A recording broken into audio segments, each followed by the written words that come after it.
Bonjour à tous. Merci encore une fois à tous de nous rejoindre ce matin pour ce webinaire consacré une nouvelle fois, je dis une nouvelle fois puisque on en a fait un premier il y a 2 semaines environ, sur ce même sujet qui fait suite voilà, aux mises à jour publiées par la CNIL de ses lignes directrices et de ses recommandations voilà, qui fait beaucoup parler, qui fait couler beaucoup d'encre. Donc on avait fait un premier webinaire pour évoquer les premiers grands enseignements qu'on retirait de ces nouvelles publications. On a décidé d'en faire un second aujourd'hui pour aller un petit peu plus dans le détail, avoir quelque chose de peut-être un petit peu plus didactique, tout en restant voilà, suffisamment vulgarisateur et en essayant de vous apporter un maximum de valeur sur ces sujets-là. Voilà, on espère en tout cas que vous pourrez en tirer des choses pour la suite et pour vous mettre en conformité dans les prochaines semaines et les prochains mois. On va commencer par se présenter. J'espère que tout le monde m'entend bien. Je ne sais pas si au niveau du chat, n'hésitez pas voilà, à nous dire si effectivement tout va bien. Bon, ça a l'air d'aller. Merci beaucoup. Donc moi je suis Benoît Gilioc. Je suis account manager chez Commanders Act.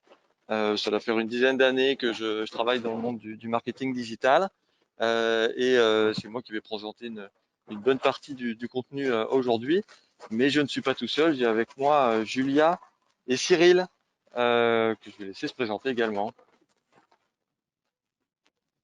Ok, bonjour. Moi c'est Julia. Je suis dans l'équipe consulting au niveau du Customer Success Accelerator.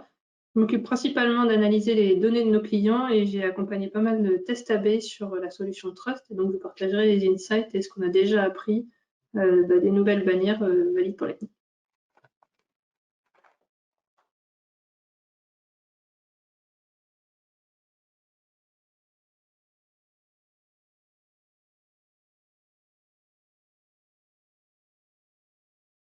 Cyril, ça va? On t'entend pas là. Ah, voilà. Merci, bonjour. Je suis Cyril Manache. Alors moi, je suis responsable avant-vente. Donc mon rôle est d'accompagner les commerciaux sur toutes les questions relatives aux produits ou à la technique. Super, merci Cyril, merci Julia. Qui a la chance de ne pas être masquée puisqu'elle est chez elle, ce qui n'est pas notre cas. Alors, voici l'agenda pour aujourd'hui. On a 3 grands axes sur lesquels on espère qu'on pourra vous apporter de la valeur. Le premier, c'est évidemment de reprendre ce qui a été publié par la CNIL récemment, donc le 1er octobre, d'expliquer un peu voilà, notre vision du sujet, de le reprendre du coup de manière un petit peu plus didactique hein, que le premier webinaire qu'on a fait sur ce sujet-là pour ceux qui ont eu la chance d'y assister. Ensuite, on va s'intéresser à notre produit puisque nous éditons une Customer Data Platform qui vous permet voilà, de garantir la conformité par rapport au RGPD et à ce que la CNIL demande. Donc on ira dans le détail de cette de Trust Commander qui est notre CMP avec Cyril. Et puis une troisième partie qui est, je crois, assez attendue par pas mal de monde, sur laquelle Julia prendra la main et qui visera à vous présenter voilà, une série de bonnes pratiques issues notamment d'un certain nombre de tests qu'on a fait avec des clients. L'idée ici, c'est de pouvoir vous donner des pistes sur des possibles dispositifs au regard de la performance qu'on a réussi à mesurer sur ces dispositifs. On a des clients qui n'ont pas attendu le 1er octobre pour faire un certain nombre de tests, puisque bon, tout le monde s'attendait plus ou moins à ce que la CNIL allait communiquer. Donc, on a déjà un peu de matière à vous présenter qui, je pense, vous intéressera beaucoup. Voilà pour les grands éléments de l'ordre du jour. On espère que ça vous va bien. Alors, je vois, on commence à voir les questions, mais effectivement, l'événement, vous pourrez accéder à un replay de ce webinaire plus tard. Donc, on vous enverra tout ce qui va bien sur votre adresse email. Vous pourrez tout revoir. Vous aurez à la fois le son et l'image. Et puis, vous avez aussi la possibilité de poser des questions. Donc, dans le module qui va bien. Il y a à la fois un chat et un module de questions. Ce webinaire va durer en tout une heure. On va consacrer 45 minutes environ à notre présentation et on essaiera de laisser du coup une quinzaine de minutes à la fin pour répondre aux questions que vous pourriez avoir, sachant que vous aurez toujours la possibilité de nous contacter directement. On vous laisse nos coordonnées à la fin. Donc, il ne faudra pas hésiter à voilà, nous poser des questions si vous en avez sur la suite et même après ce webinaire. Voilà, surtout, n'hésitez pas. Alors, on va démarrer. J'ai dit tout ce qu'il y avait à dire sur l'introduction, super. Je vais commencer par alors présenter un peu la société, Commanders Act. J'imagine qu'un bon nombre d'entre vous nous connaissent déjà. Voilà, on est très connu historiquement sous le nom de Tag Commander, qui était le nom d'origine de la société, puisqu'on est à l'origine un pionnier du tag management. Depuis maintenant une dizaine d'années qu'on existe, ça reste comment dire, une activité très importante chez nous, la partie tag management. Néanmoins, depuis quelques années, on développe d'autres briques qui forment ce qu'on a appelé la Customer Data Platform. Enfin, on s'est inscrit dans cette dynamique de la Customer Data Platform. Donc, Trust Commander, qui est notre CMP, est une entité de ça. Mais au global, voilà, on compte environ 450 clients, ce qui fait de nous un acteur très très important sur ce marché-là, sur lequel on aide voilà, nos clients à gérer de manière la plus efficiente possible toutes les données marketing qu'ils ont à disposition concernant leurs clients et leurs prospects. Donc mieux les gérer, ça veut dire mieux les collecter, mieux les traiter, pour mieux les activer et mieux les analyser. Donc si on rentre un petit peu dans le détail de l'offre, sur le slide suivant, merci. Voilà, on est éditeur d'une plateforme SaaS qui est totalement intégrée, enfin avec un certain nombre de modules totalement intégrés, qui forment notre Customer Data Platform. Donc on est un acteur à la fois sérieux et important sur ce marché-là de la Customer Data Platform, qui est composé de 5 briques majoritaires. Donc la plus connue, qui est le tag management, donc qui nous permet de collecter les données sur les sites web, les applications, tout dispositif connecté et de les maintenir. Chaque brique est à la fois alors une composante de la Customer Data Platform, mais c'est travaillé également de manière autonome comme voilà, Trust Commander ou Tag Commander. On a des clients qui n'ont que Tag Commander, que Trust Commander, que Data Commander. Mais la suite complète forme donc notre Customer Data Platform. Trust Commander, donc pardon, c'est notre CMP, objet principal de la séance de ce matin. Non, je peux rester sur le slide d'avant. Pardon, merci. Fuse Commander, qui est notre module de réconciliation des identités. Donc c'est ici qu'on va trouver tous les algorithmes qui nous permettent de comprendre, par exemple, qu'un tel venu sur smartphone, c'est le même qui est venu sur son desktop 5 jours plus tard et qui a fini par convertir, par exemple. Mix Commander, c'est notre outil de gestion de campagne marketing, enfin pardon, d'analyse et d'optimisation de vos campagnes marketing sur le digital. On parle aussi d'attribution ici. Donc ça permet de collecter toutes les interactions que vous avez avec vos clients, vos prospects, vos audiences, de manière générale sur vos campagnes digitales. Nous, on collecte tout ça, on traite ces données pour vous fournir un certain nombre de tableaux de bord qui visent à comprendre la manière dont vos audiences interagissent avec vos campagnes jusqu'à la conversion, pour ensuite optimiser votre mix marketing et vos budgets d'investissement. Data Commander, enfin, c'est le cœur du réacteur de la Customer Data Platform. C'est cette brique-là qui nous permet de collecter des données au sens où on va les stocker, ces données, pour ensuite créer des segments d'audience et activer de manière intelligente un certain nombre de choses en omnicanal, donc avec la promesse globale autour de la Customer Data Platform, qui est de collecter toutes les données que vous avez à disposition concernant vos clients et vos prospects, vos données marketing, pardon, pour ensuite vous permettre de faire de l'activation intelligente d'une part sur l'ensemble des canaux que vous avez à disposition, donc par mail, SMS, personnalisation sur le site, adresser des call centers, etc. Des campagnes sur le digital qui soient les plus intelligentes possibles, bon, bref, la totale. Et faire également de l'analyse, on peut dire de l'analyse omnicanal ou de l'analyse 360 avec cette idée de créer, d'unifier toutes vos données prospects et clients en un seul et même endroit pour pouvoir générer ces mêmes analyses. Voilà, cette fois on peut passer au slide suivant, pardon, merci.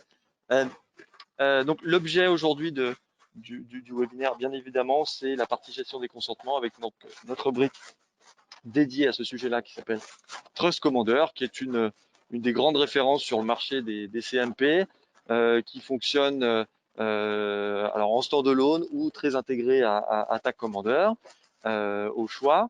Elle est comment dire, certifiée par l'IAB, donc on a un certain nombre de clients qui, par exemple, vont monétiser leur page et qui ont besoin d'utiliser ce protocole. Donc, on est certifié TCF V2 avec beaucoup de projets en ce moment pour se mettre à niveau, puisque cette deuxième version du TCF est assez récente. Elle date du 15 août, si je ne dis pas de bêtises. Voilà, on est très visible auprès de la CNIL. On a la certification e-privacy seal aussi et un label qui est assez nouveau sur le marché qui s'appelle RGPD7, qui permet de confirmer que garantir pardon la totale conformité de ce module à toutes les exigences réglementaires. Voilà.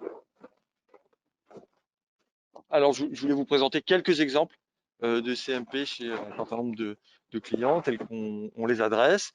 Tout en sachant que alors, les modèles que vous avez ici, donc là vous avez Malakoff, on en a un autre derrière pour OVH, sont des modèles qui typiquement dans le cadre de ce que la CNIL a publié récemment vont être amenés à évoluer. Néanmoins, ça vous donne quand même un bon aperçu des tendances que l'on a aujourd'hui. Donc d'ici le 31 mars, ce type de dispositifs seront certainement revus, mais aujourd'hui la grande tendance c'est, si on peut passer sur l'autre exemple, c'est typiquement, alors comme le consentement implicite est toujours permis d'ici jusqu'au 31 mars, la grande tendance qu'on voit sur le marché et que nous demandent nos clients, c'est autour d'une pop-in bloquante qui permet d'accepter directement ou d'accéder à un privacy center dans lequel on va retrouver ces différentes catégories, donc avec les grandes finalités pour consentir de manière unitaire à certaines catégories ou pas. Certains clients vont déjà jusqu'à présenter le détail des solutions dans chaque catégorie qui collectent de la donnée, qui interagissent avec le site.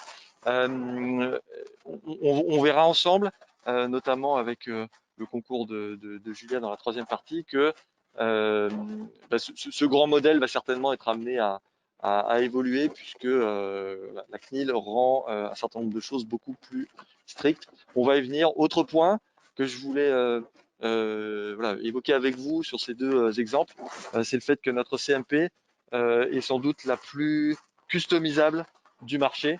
On peut aller très très loin dans la manière de personnaliser l'UX et l'expérience autour de la gestion des consentements. Et pour nous, c'est à la fois quelque chose qui, d'un point de vue purement esthétique, est intéressant, mais qui va aussi dans ces temps où la confiance avec nos audiences va être très très importante pour aller chercher des taux d'opt-in les plus intéressants possibles. C'est aussi un élément qui pour nous est assez central, c'est-à-dire montrer que vous avez une expérience cohérente de bout en bout, notamment sur l'ensemble de votre site et des services que vous proposez, et notamment sur la partie gestion des consentements. Quelques références, on va passer vite, mais voilà, on voit qu'on est présent dans un peu tout type de secteur d'activité, aussi bien sur des très grandes sociétés, des très grandes marques très connues du grand public, comme des marques, des PME, des marques moins connues, qu'on s'adresse à tout type de secteur d'activité et à tout type de taille d'entreprise. Voilà.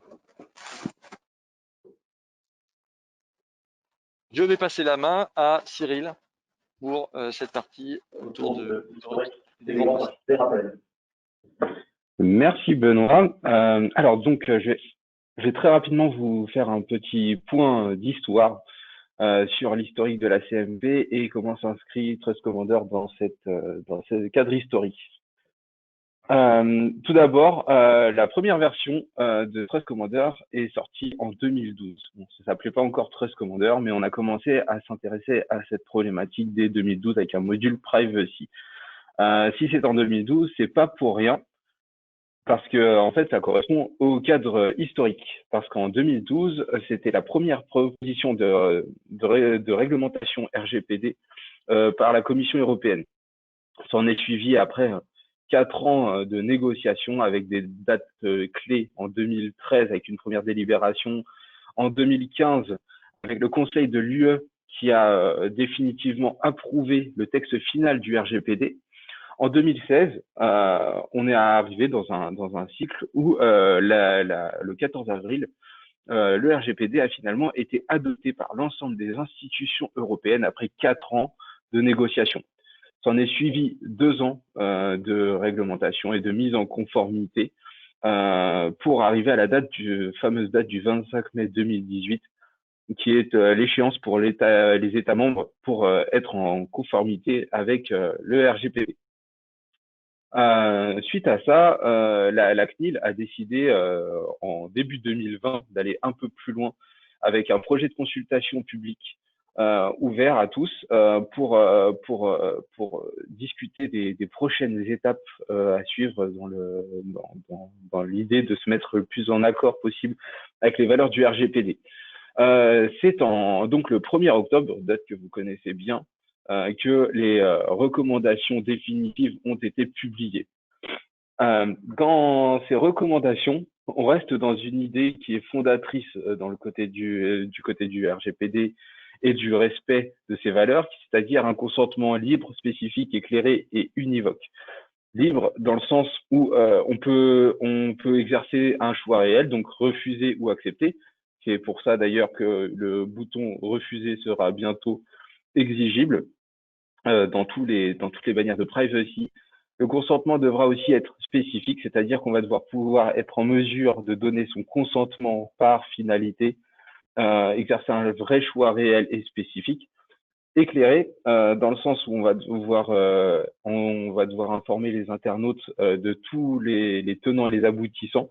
Donc notamment l'idée d'un premier niveau d'information, un deuxième niveau d'information et aussi un troisième niveau d'information sur lequel Benoît reviendra tout à l'heure, mais aussi univoque, donc c'est-à-dire que on doit un accord ou un désaccord ne doit pas laisser place à aucune interprétation. Donc c'est oui ou c'est non entre guillemets. Voilà pour ce petit rappel d'histoire.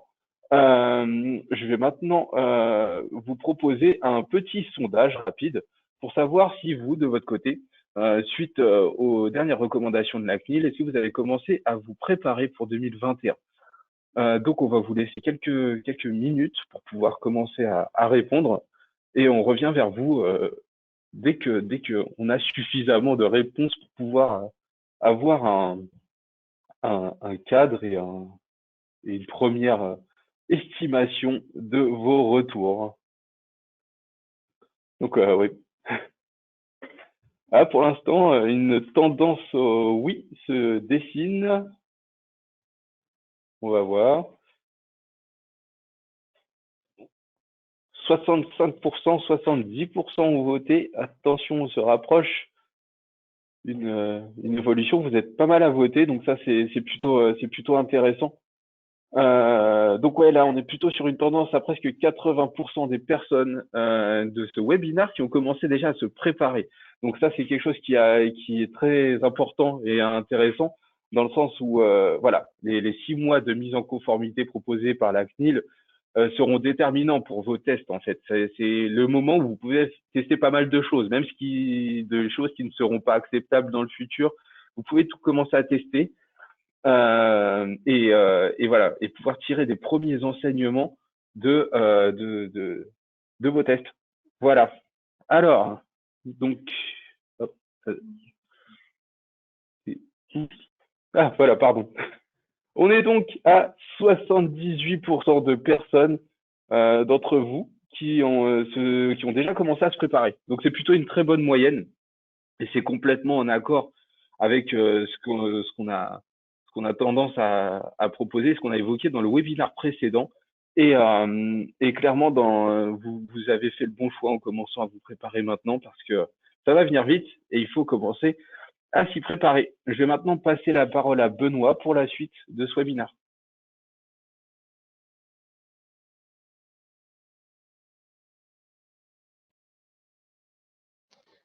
Merci Cyril. Voilà, donc première grande partie de ce webinaire qu'on va traiter ensemble. Voilà, on a travaillé sur une analyse des publications de la CNIL, donc sur leur mise à jour des recommandations et de leurs lignes directrices. Et on vous propose ici quelques éléments pour en tirer voilà, un maximum d'enseignements. En guise d'introduction sur cette partie, bon, vous savez je pense tous que la deadline, donc, elle est à fin mars 2021. La CNIL ayant communiqué au 1er octobre, elle a laissé 6 mois, elle laisse 6 mois pardon, aux différents annonceurs, aux entreprises pour se mettre en conformité. Et je vais profiter pour allumer ma caméra. Ce qui nous ramène au 31 mars prochain. Voilà, ce qui nous laisse un petit peu de temps, mais il faut quand même se préparer effectivement dès maintenant, comme Cyril en a parlé juste avant. Et vous avez commencé à le faire. Ça va concerner tous les terminaux connectés, donc pas uniquement les sites web ou les applications mobiles, hein, mais tout dispositif qui est connecté au réseau et qui peut être amené à collecter des données et à les utiliser. Donc, par exemple, des consoles de jeux, tout ce qui va être objet connecté, des bornes connectées dans les magasins, par exemple. Voilà, tous ces dispositifs rentrent dans le cadre de ce que, du RGPD et de ce que la CNIL vient de publier. Ensuite, ça va concerner tous les types de traceurs. Donc, on ne parle pas que des tags, même si ça représente sans doute la plus grande partie du sujet. Techniquement, il y a d'autres manières de tracer, de collecter de la donnée, comme le fingerprinting, la technologie server-side, par exemple. Tous ces moyens sont également concernés par le RGPD. Merci. On vous propose 5 axes sur lesquels voilà, on va vous fournir un certain nombre d'analyses. Donc tout d'abord, la partie liée ce que vous avez en face de vous sont des aspects qui tous, à leur échelle, font couler de l'encre et puis globalement vont dans le sens de quelque chose de plus en plus, d'une interprétation de plus en plus stricte par la CNIL des textes du RGPD. Mais donc un premier point autour de la fin du consentement implicite. Le deuxième qui va concerner l'expression du refus, et on parlera ici notamment du parallélisme du consentement, ou ce qu'on a pu appeler la symétrie des consentements, bien que ce terme n'apparaisse pas dans les textes de la CNIL. Il y a un certain nombre de choses à avoir en tête sur le niveau d'information que vous devrez être en mesure de fournir à vos audiences, des aspects sur le retrait, la gestion du consentement, et enfin, la CNIL parle beaucoup de la preuve du consentement. Le consentement ne peut plus être implicite, donc on avait et on a toujours, et je pense que jusqu'au 31 mars, on aura toujours parmi nos clients et puis plus globalement sur le marché, une grande partie des sites web, des applications qui pratiquent et qui vont continuer donc à pratiquer jusqu'au 31 mars, ce qu'on appelait le consentement implicite. Donc pour rappel, le consentement implicite consiste à dire que je vais considérer qu'un internaute qui a eu l'information, donc au moyen d'un bandeau à l'arrivée sur le site, qui s'affiche donc soit en bas de page, soit en milieu de la page, soit en header, enfin on fait comme on veut là-dessus, à partir du moment où il continue sa navigation, donc il clique sur une page suivante, ou alors il scrolle la page par exemple à plus de 50%, le consentement implicite donc vise à considérer que ceci vaut acceptation des différents traceurs et pour la totalité d'entre eux. Donc ça c'est ce qu'on appelle le consentement implicite. Ça, très clairement, autant le texte de la CNIL peut sur quand même pas mal d'aspects laisser un peu de place à l'interprétation, ou en tout cas des marges de manœuvre pour se mettre en conformité, autant sur cet aspect-là, les choses sont quand même très très claires. Le consentement implicite ne sera plus accepté. Donc, ce que dit la CNIL, c'est qu'il faut que le consentement soit donné par un acte positif, clair et uniquement par ce biais. Donc, et ça prendra la forme d'un clic sur un bouton de type tout accepter, ou j'accepte tout, ou je suis d'accord pour l'ensemble des finalités. Enfin voilà, il y a plusieurs formulations qui sont proposées par la CNIL. Et rien d'autre. Donc ça va amener un certain nombre de conséquences. On y reviendra un petit peu plus tard sur la manière de présenter l'information, sur la manière de recueillir le consentement, et puis un impact également sur les niveaux de couverture que vous pourrez avoir, donc les niveaux d'opt-in espérés à la fin. Ça, c'est certain que cet aspect-là va avoir un impact non négligeable sur vos taux d'opt-in. Alors, vous verrez que dans les slides qui viennent, les slides en question sont assez fournis. Il y a pas mal de textes. Je ne vais pas rentrer dans le détail de chacun des points qui sont présentés ici. L'idée, c'est de vous en faire comment dire, un compte rendu le plus intéressant possible et le plus macro sur les points saillants. Néanmoins, on a décidé de vous laisser ce contenu-là, qui est issu de discussions qu'on a avec nos conseils juridiques, parce que vous avez là, enfin, on parle quand même d'un certain nombre de choses réglementaires, légales, qui peuvent avoir un impact sur la conformité. Donc, si vous reprenez l'ensemble des éléments que vous avez dans ce slide, vous aurez une bonne idée, voilà, et assez détaillée et assez exhaustive, même si ça reste un condensé, de ce qu'il faut avoir en tête sur ces aspects, par exemple, donc du consentement, enfin de la fin du consentement implicite. Voilà, on va passer au slide suivant. Merci. La CNIL reprécise un certain nombre de choses sur l'expression du refus. Alors, pareil, ça fait partie des grands points qui vont avoir un impact assez important sur les niveaux d'opt-in. Il va falloir, je pense que vous l'avez tous compris, proposer un refus. Alors, on a beaucoup parlé enfin, évoqué le terme de symétrie des consentements.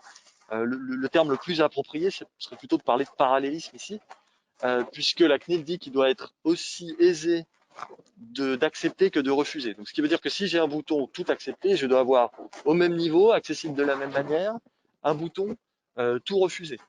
Ce que précise la CNIL également, c'est que alors, il peut y avoir quelque chose de pas forcément 100% symétrique. Hein. On a typiquement de la part de la CNIL une proposition d'un UX qui n'est pas tout à fait symétrique, celui que vous avez sur le slide ici, avec notamment donc un bouton en haut à droite qui s'appelle, enfin qu'ils ont noté continuer sans accepter, qui vaut pour refus, hein, très très clairement, mais qui du coup n'est pas totalement symétrique. Donc, par contre, il faut que ce soit accessible dès le premier écran.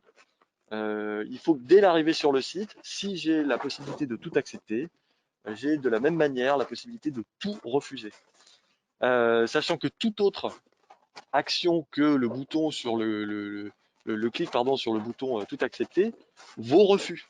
Donc la CNIL parle par exemple du silence de l'internaute. C'est-à-dire on peut avoir des internautes qui ne vont pas se positionner. Si vous mettez une croix de fermeture par exemple sur la bannière à l'arrivée sur le site, qui vise à fermer le bandeau, ça vaut pour un refus également. Si l'internaute continue sa navigation et ne fait rien, vous devez en déduire qu'il refuse l'intégralité du dépôt des cookies. Alors, à la marge près des cookies exemptés de consentement, on y reviendra, hein, mais sur tout le reste, cela vaut pour un refus. Voilà, sur cette partie-là, il ne faut pas non plus, oui, important, donc gêner le confort de navigation de l'utilisateur à l'expression de son consentement. Ce qui veut dire que si l'internaute n'exprime pas de choix sur, par exemple, la première bannière, il faut au bout d'un moment arrêter de lui poser la question. Donc là, à ce stade, on ne sait pas vous dire, voilà, à partir de combien de pages, par exemple, je vais arrêter de le solliciter. La CNIL parle d'un laps de temps court, hein, c'est les termes qui sont employés.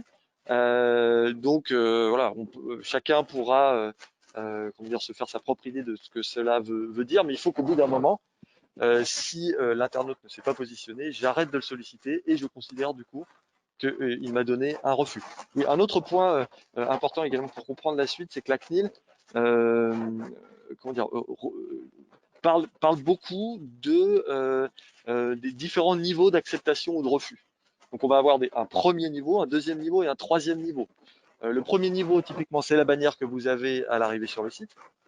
Le deuxième niveau pourrait s'apparenter à ce qu'on appelle le Privacy Center ou le Permission Center ou le Preference Center. Voilà. Le terme le plus utilisé jusqu'à maintenant, c'est plutôt celui de Privacy Center, donc dans lequel on trouvera un certain niveau de détail. Et le troisième niveau pourrait être quelque chose de beaucoup plus exhaustif, qui prendrait la forme, par exemple, d'une page complète avec tous les détails qu'on pourrait avoir sur le sujet sur le site web. Voilà. J'y reviendrai, donc c'est important pour la suite. Un autre élément à avoir en tête, on pense qu'une grande majorité des CMP vont devoir évoluer, notamment sur la partie liée au niveau d'information que vous allez donner à vos internautes. Dès le premier niveau, donc dès l'arrivée sur votre site. La CNIL donne quelques exemples. Vous en avez un ici.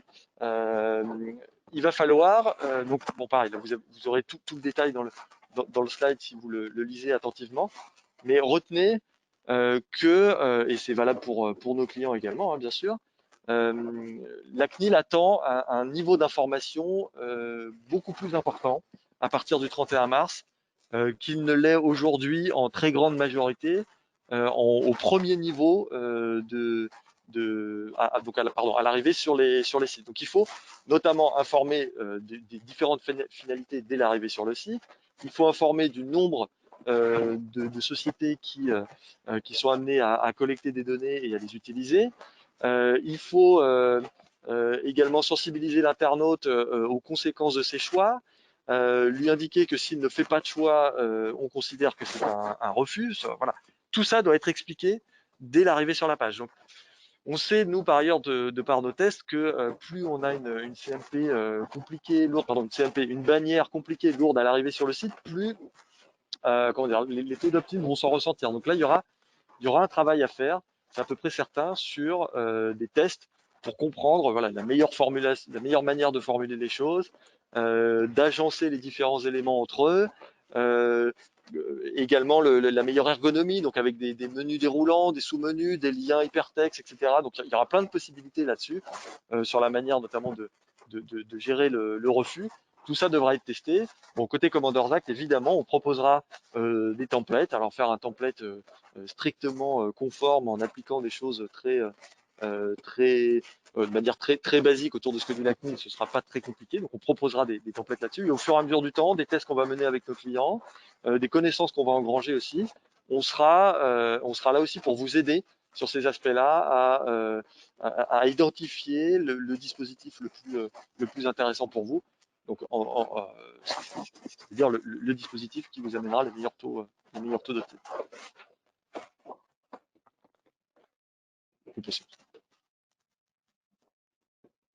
Il y a un ensemble de choses aussi qui est indiqué par la CNIL concernant le retrait du consentement et la gestion même du consentement sur l'intégralité du parcours, de la vie que vous aurez avec votre client, votre prospect, en tout cas vos audiences. Pardon.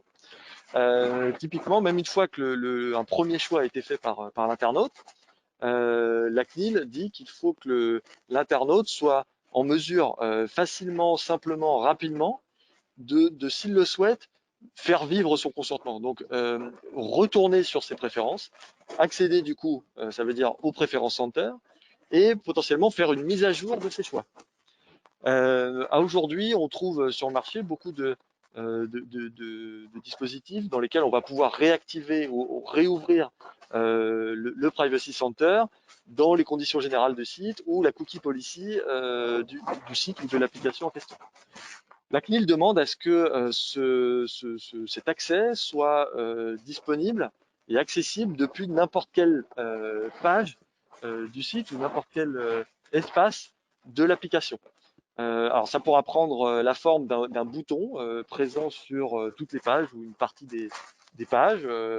Et bon, la CNIL demande à ce qu'il soit visible facilement, de manière ergonomique et intuitive, qu'on puisse aller le retrouver sans se poser trop de questions.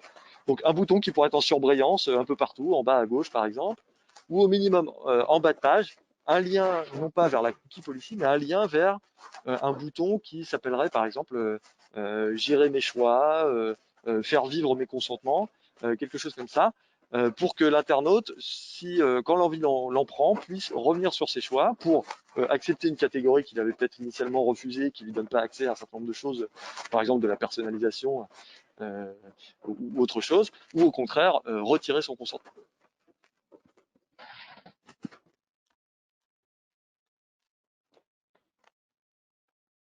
Ouais. La CNIL parle également des durées de conservation, enfin la manière de conserver les choix exprimés par l'utilisateur. Alors, il y a deux dimensions ici. Il y a la durée de conservation en tant que telle. Alors pareil, le terme de symétrie n'est pas utilisé par la CNIL. Alors juste, l'air de rien, cette partie-là peut avoir un impact non négligeable sur vos taux d'opt-in également. Donc c'est un sujet délicat qu'il va falloir, voilà, sur lequel il va falloir réfléchir également, parmi tous les autres points sur lesquels il faut travailler. Donc là, pardon, il y a la partie durée de conservation des choix. Donc une fois qu'un choix a été émis par un internaute, il faut que je lui indique, et d'ailleurs la CNIL conseille de le faire dès le premier niveau, pendant combien de temps ces choix vont être pris en compte. Alors, en termes de bonnes pratiques, la CNIL, même si elle n'utilise pas le terme de symétrie, dit 6 mois serait une bonne chose dans le cas d'un refus comme dans le cas d'une acceptation. Alors, il n'est pas écrit que cette durée de conservation doit impérativement être symétrique, ce qui pourrait peut-être laisser une porte ouverte à quelque chose d'éventuellement asymétrique là-dessus. Donc des durées de conservation qui ne seraient pas forcément les mêmes en cas de refus et en cas d'acceptation. Voilà. Alors cette partie-là de durée de conservation des choix, elle doit être distinguée du renouvellement du recueil du consentement que l'on peut demander aux internautes. Il y a deux raisons pour lesquelles on peut demander un renouvellement du consentement à l'ensemble de ces internautes. Premièrement, parce qu'on fait évoluer son dispositif, donc on rajoute des solutions, donc des nouveaux traceurs ou des nouvelles finalités ou des nouvelles manières d'utiliser la donnée sur son site, sur son application. Donc du coup, on va estimer que le consentement qu'on a recueilli n'est plus à jour et on va vouloir reposer la question du consentement à l'ensemble de ces audiences. Ça, il faut le faire à des intervalles appropriés. Il ne faut pas le faire tous les 4 matins, mais la CNIL laisse quand même à chacun la liberté d'apprécier ce que sera un intervalle régulier. Et puis la deuxième raison pour laquelle on peut le redemander, c'est que on souhaite tout simplement s'assurer que ces audiences sont toujours d'accord avec les choix qu'elles ont faits il y a quelques temps, ça peut être il y a un mois, il y a 3 mois, il y a un an. Et donc, dans ce cas-là, on peut renouveler le recueil du consentement. Donc, on peut avoir des stratégies aussi autour de ce renouvellement du recueil du consentement à réfléchir. On est là aussi pour vous aider sur ces aspects-là. Mais dans tous les cas, vous avez, alors, quelque part, j'allais dire le droit de vous tromper, c'est pas exactement ça, mais vous pourrez, si vous mettez à jour votre dispositif, vous réfléchissez à un nouvel UX autour de la manière de recueillir le consentement, de nouvelles finalités, de nouvelles manières de formuler les choses, vous aurez cette possibilité de renouveler le consentement et de redemander à vos audiences s'ils sont d'accord ou pas avec ça. Voilà. Un élément important également, c'est la preuve du consentement. La CNIL en reparle et réaffirme que c'est quelque chose de capital. Quand on met en place un dispositif de recueil du consentement, il y a tout un ensemble de choses alors, des éléments techniques et des éléments de documentation auxquels il faut penser également. Puisqu'il faut être en mesure à tout moment de démontrer aux utilisateurs que vous avez recueilli leur consentement de manière licite, conforme, et entre telle date et telle date, et puis donner le détail de ce qui a été précisément recueilli comme consentement. Alors, à retenir, c'est qu'il y a 2 niveaux de preuve. Il y a ce qu'on appelle la preuve individuelle, qui consiste à être en mesure de fournir la preuve à un internaute, par exemple, donné, ou une association qui ferait une demande en son nom, de prouver que à telle date, un consentement a été recueilli, pris en compte, stocké, et du coup, vous avez activé de manière conditionnelle ce qu'il y avait à activer pour cet internaute-là en question. Donc là, typiquement dans le cas de la CMP de Trust Commander, c'est pas du tout nouveau. Enfin, c'est complètement géré nativement par la solution Trust Commander et par l'offre Trust Commander chez Commanders Act. Mais il y a sans doute des CMP sur le marché qui ne le font pas. Par exemple, on peut penser au CMP open source, donc qui qui du coup réclament de la part des annonceurs que eux-mêmes mettent en place ce type de choses. Et puis après, il y a sans doute des CMP aussi qui vont dire, moi je m'occupe d'afficher un certain nombre de choses, d'activer conditionnellement, mais toute la partie qui consiste à gérer la preuve, vous vous en occupez. Et donc vous devez monter vous-même une procédure là-dessus. Donc voilà, preuve individuelle, pardon, pour commencer. Et la deuxième niveau de preuve, c'est la preuve de process. Donc là, on parle plus de ce qui se passe en cas de contrôle des autorités, donc par exemple de la CNIL. Il va falloir prouver qu'entre telle date et telle date, vous aviez un dispositif de consentement conforme et paramétré de telle manière. Donc pareil, dans le cas de Trust Commander, tout est archivé, horodaté, c'est conservé chez nous, tout est documenté. Et donc vous avez simplement à nous solliciter en cas de contrôle pour qu'on vous fournisse tous les éléments qui conviennent là-dessus. Voilà pour ces aspects autour de la preuve. Et je crois que j'en ai fini avec les grands enseignements des recommandations de la CNIL qui sont purement autour de du dispositif CMP que vous pouvez mettre en place. Un point néanmoins important et qui intéresse énormément de sociétés autour de l'exemption du consentement. Donc, il y a une chose assez positive là qui a été formulée par la CNIL dans le 1er octobre, et une avancée qu'on peut qualifier de positive en tout cas, c'est le fait que la CNIL reconnaît quelque part que pour continuer à assurer un service digne de ce nom sur son site, son application, il faut être en mesure de mesurer un certain nombre de choses. Donc notamment de mesurer des pages vues, des volumes globaux de fréquentation, de consommation de ces contenus. Sinon, on a beaucoup de mal, même d'un point de vue technique, à continuer à assurer le service. Donc ça c'est nouveau. Hein, tous les cookies dits techniques ou de fonctionnement, on savait déjà que ça pouvait être exempté de consentement. Là maintenant, on a quelque chose de plus intéressant sur la partie mesure d'audience ou ce qu'on appelle mesure de fréquentation. Alors, vous avez des solutions qui sont déjà exemptées de consentement. On a notamment Internet pour le Web Analytics, Matomo qui est un open source, et puis pour la partie gestion des consentements, Trust Commander est aujourd'hui la seule plateforme exemptée de consentement. Donc, ce sur quoi nous on est exempté, hein, c'est vraiment les données qui nous permettent d'alimenter nos tableaux de bord sur l'analytics autour des consentements, hein, rien d'autre. Voilà. Pas par exemple la partie attribution autour de Mix Commander, hein, le produit que je vous ai présenté ailleurs, ou Data Commander qui permet de collecter de la donnée pour faire de l'activation intelligente. Voilà, donc il y aura à chaque fois par contre une petite procédure à faire auprès de la CNIL pour que chaque site, même si vous avez Internet, vous soyez exempté de consentement. Mais vous pourrez l'être si vous faites les choses bien. Il y a quand même un certain nombre de points à avoir en tête aussi là-dessus, c'est que pour pouvoir être exempté de consentement, il faut que ces statistiques ne servent à aucune autre finalité que du pur web analytics et à l'usage exclusif de l'annonceur qui est propriétaire du site. Et un autre point, c'est que la CNIL, vous pourrez trouver des éléments là-dessus, demande aussi à chacun de s'assurer auprès de son prestataire, donc d'une part que les données ne sont pas utilisées à d'autres fins, elles sont recoupées avec rien d'autre, et que d'autre part, les données en question sont hébergées sur le territoire européen.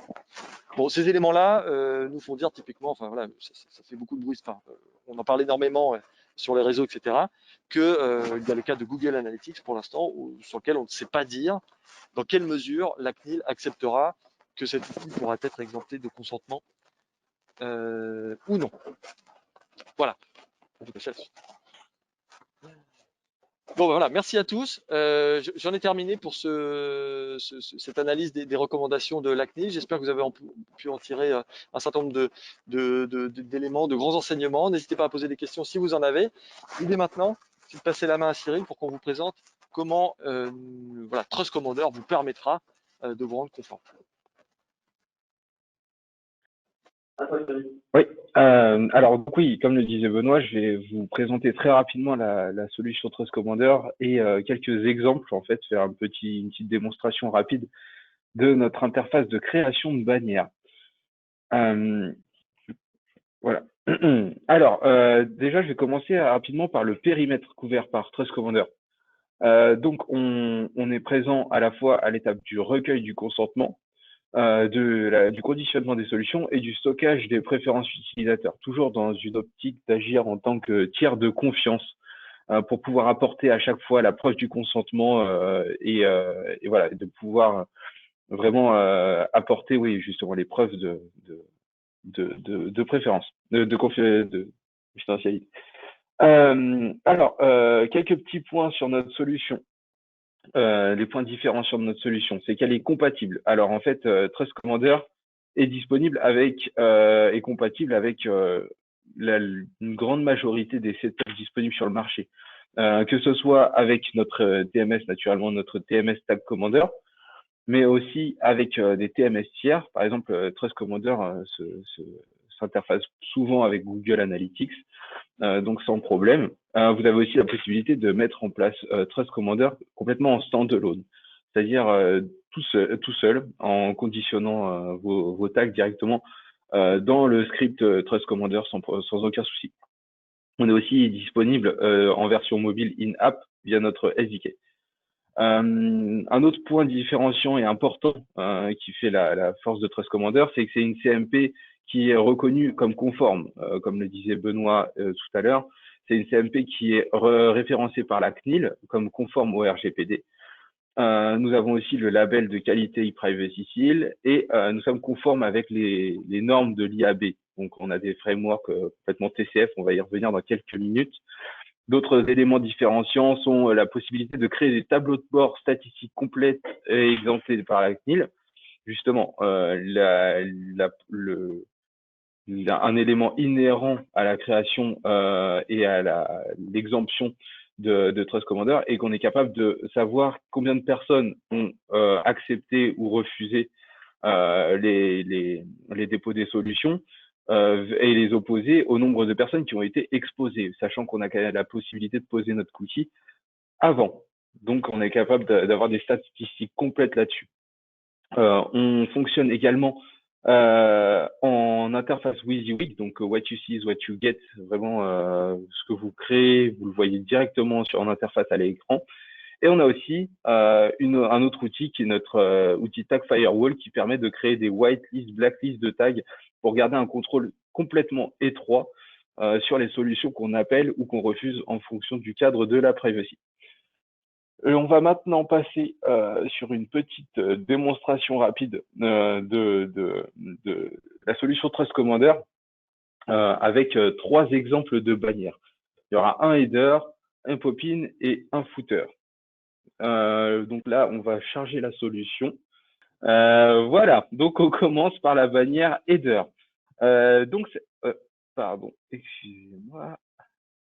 Hop, voilà, donc c'est un header CNIL, donc qu'on a créé directement sur l'interface, donc qui est dans les frameworks qu'on a déjà créés, des templates qu'on crée par défaut pour vous et que vous avez la possibilité de vous servir comme base. On va créer à partir de ça une bannière qui est complètement personnalisable à la fois au niveau du texte, donc vous pouvez mettre tout texte et votre niveau d'information et tous les liens vers les éléments nécessaires dès ce premier niveau. Les couleurs sont aussi complètement personnalisables. Vous avez la possibilité de customiser et de créer les boutons, donc à la fois par le texte ou par la couleur ou par la fonction de ce qu'ils vont faire, s'ils vont être valeur d'opt-in ou d'opt-out. Donc voilà, ici je rajoute un deuxième élément, un deuxième bouton qui sera un bouton de refus en changeant la couleur et effectivement. Donc voilà, tout ce que vous créez, vous le voyez directement à l'écran ici, avec le accepter, refuser qui se crée en temps réel. Si vous avez envie d'aller plus loin, vous avez la possibilité de customiser le CSS ou le JavaScript directement si vous avez une bannière de privacy qui vous plaît déjà, un template déjà fait. Là maintenant, on passe au deuxième élément qui est donc le footer. Donc le footer sur lequel on va aller un tout petit peu plus loin. Parce que là, ici, on va choisir un template qui est le footer avec le Privacy Center directement, donc qui va donner accès, donc comme je le disais, au Privacy Center. Donc, à l'instar du premier bandeau, on va créer un deuxième texte, enfin, on va personnaliser le texte, les couleurs et les boutons restent personnalisables, à la différence près que vous avez ici la possibilité de créer donc un troisième bouton, qui sera un bouton directement d'accès au Preference Center. Qui est personnalisé mes choix par défaut, mais que vous pouvez customiser au niveau du texte, à l'instar de tous les autres boutons. Donc, vous pouvez toujours customiser le CSS et le JS, et vous pouvez, à un deuxième niveau, donc, aller dans le Privacy Center, qui est lui aussi 100% personnalisable au niveau des textes, mais aussi des couleurs et des catégories cette fois. Donc, les catégories, donc, vous pouvez changer l'ordre, la hiérarchie, au niveau des tags appelés, au niveau de l'ordre des tags et des solutions partenaires appelées. Vous pouvez aussi rajouter quelques descriptions, donc complètement personnalisables. Vous pouvez aussi choisir de bloquer de certaines catégories, notamment les cookies essentiels, directement sur la position on.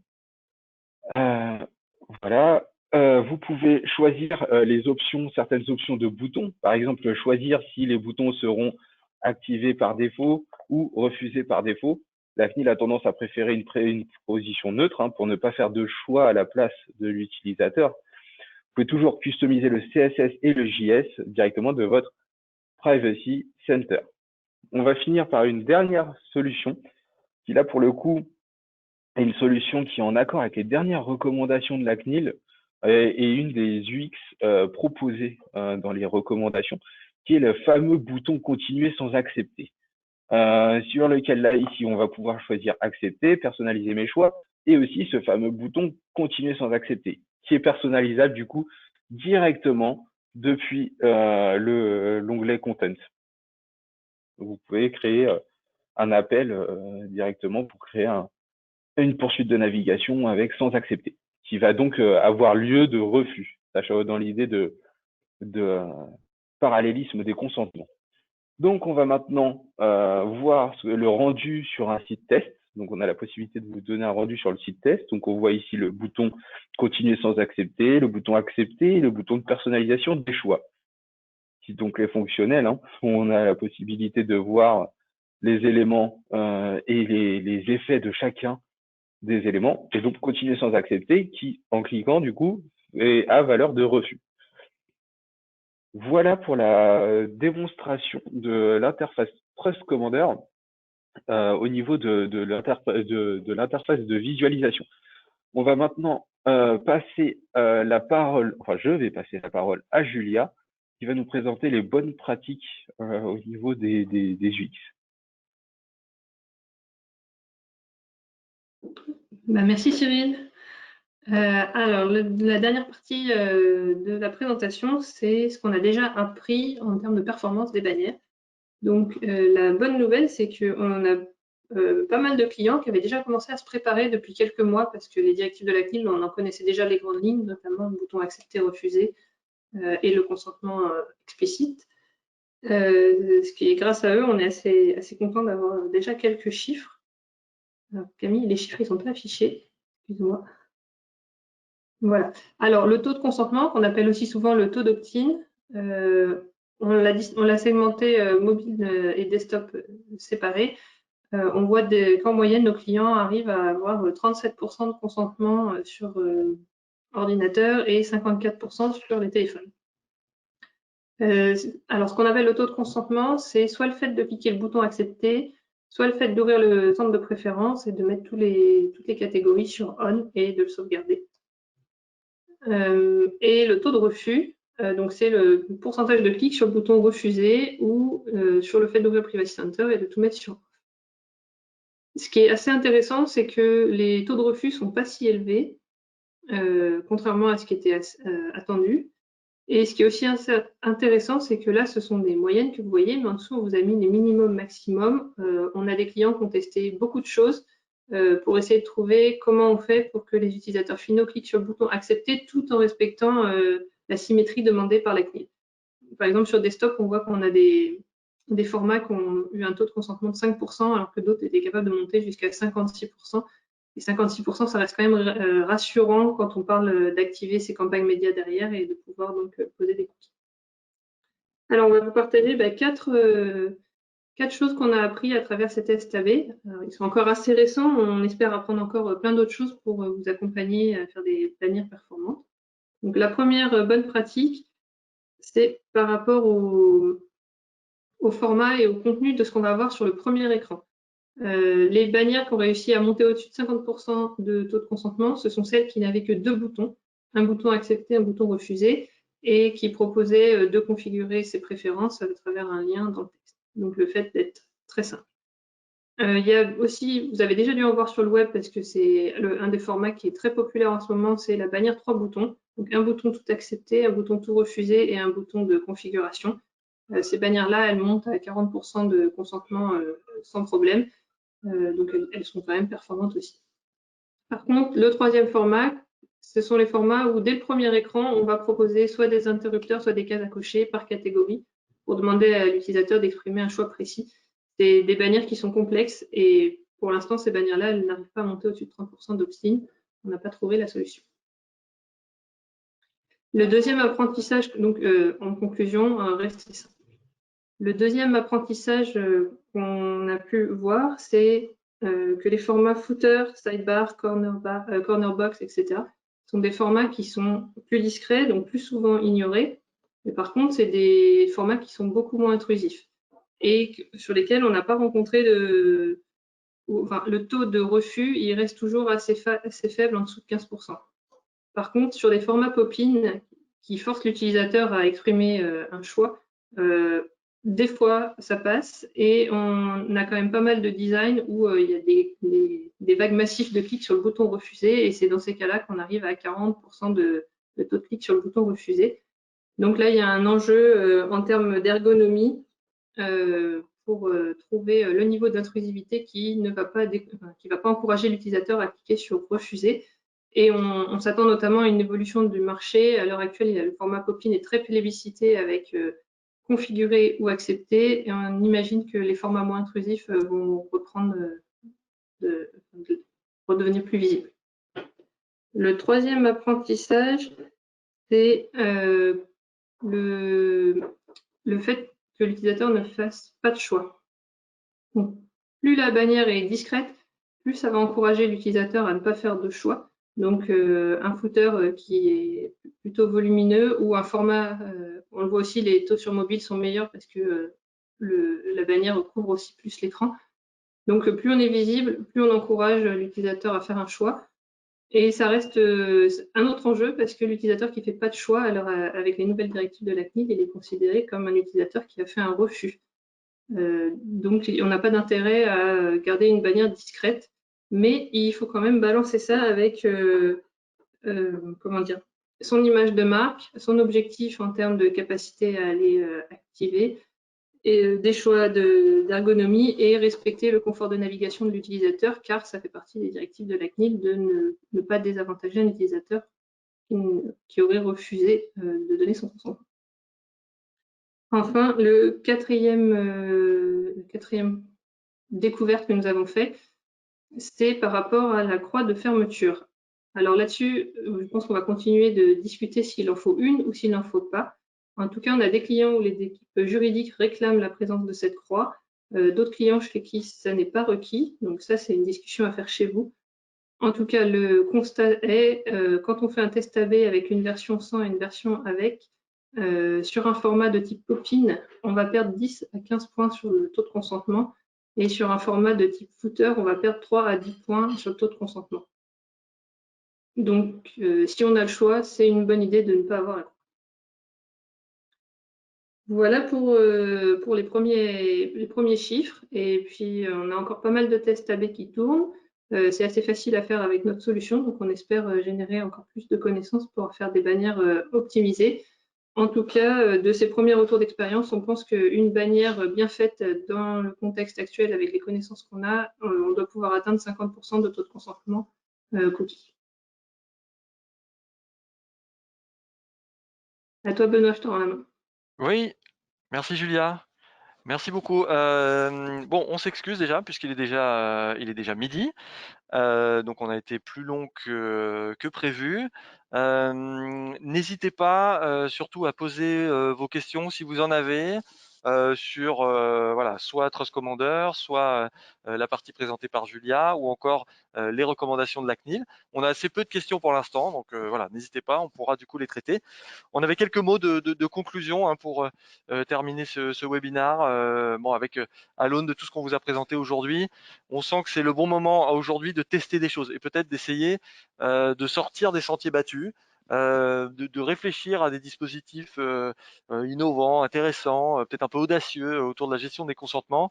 C'est le moment qu'il faut le faire. On a quelques semaines, quelques mois pour tester des choses, donc il ne faut pas hésiter. En tout cas, la technologie Trust Commander permet de le faire de manière très simple, comme Julia vous en a parlé, et comme Cyril vous a démontré qu'on pouvait le faire. Donc allez-y, il faut travailler la scénarisation du consentement également. Il y a tout un travail aussi, nos clients nous en parlent, hein, mais entre le marketing, l'IT, le légal, pour déjà se parler, briser un peu les silos qui peut y avoir autour de la donnée. C'est-à-dire qu'on était dans un monde où voilà, la donnée arrivait sans trop de problèmes, hein, le cookie est un peu mis à mal, donc il faut réfléchir à une nouvelle manière de mesurer, une nouvelle manière de récupérer le consentement, de donner de la confiance aussi dans la relation avec ses utilisateurs. Et on sent que peut-être, c'est une idée comme ça, hein, on n'est pas devin non plus, mais on va aller plus vers le marketing de la permission, voilà, qui était à la mode il y a quelques années, pour donner le sentiment à l'utilisateur qu'il a le contrôle sur ses données, qu'il peut en faire ce qu'il veut, qu'il choisit ce qu'il veut partager ou ce qu'il ne veut pas partager. Donc voilà, il y a plein de choses à inventer sur ces aspects-là, et c'est le bon moment de s'y mettre. Voilà, donc il est déjà midi 7 exactement, mais on peut se garder un petit peu de temps pour les questions si vous en avez. Surtout n'hésitez pas, on est là pour ça. Alors soit vous les posez dans l'onglet chat, soit il y a une section dédiée aux questions si vous voulez discuter avec nous. C'est maintenant. N'hésitez pas. Merci à tous. Merci infiniment pour votre présence aujourd'hui. Merci beaucoup d'avoir pris un peu de temps avec nous sur ce sujet-là, qui est un sujet brûlant. On sera très heureux de vous retrouver pour de prochains webinaires, de prochains ateliers et puis de prochaines collaborations. Merci à tous. Bon courage dans la mise en œuvre des grandes règles de la CNIL. Et puis, je vous dis à très bientôt et bon appétit.